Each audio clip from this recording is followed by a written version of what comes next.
In today's video, I'm going to teach you how to lock an element in Wix Studio. By the end, you'll know exactly how to keep a button, logo, or any visual element fixed on the screen so it stays visible as visitors scroll. This is perfect for sticky call-to-action buttons, chat icons, or a consistent brand mark that needs to remain in sight. Start by clicking the element you want to lock or pin to the screen.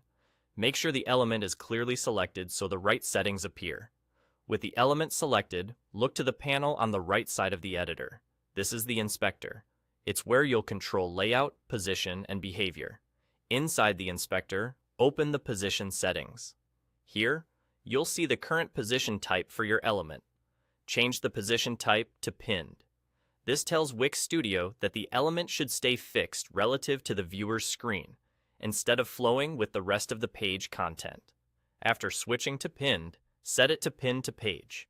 Pinning to the page keeps the element visible on the screen as your visitors scroll up or down, like a floating button that never moves out of view. Now, place it exactly where you want it to live on the screen. Drag it to a corner, align it to an edge, or tuck it slightly inward so it doesn't block important content. You'll see smart guides appear to help you line things up cleanly. As you position it, think about usability. Give the element some breathing room, avoid overlapping other interactive items, and consider how it will look on different screen sizes.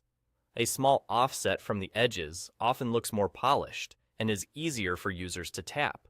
If your design calls for something more contextual, you can also pin or lock the element to a specific section instead of the entire page.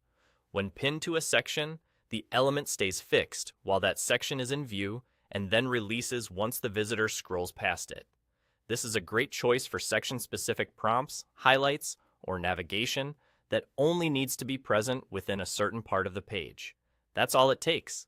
Select the element, open the inspector, go to Position, switch the position type to Pinned, set it to Pin to Page, and place it where you want it to sit on the screen. Keep an eye on clarity and spacing so the pinned element is helpful without getting in the way, and you'll have a clean, professional result.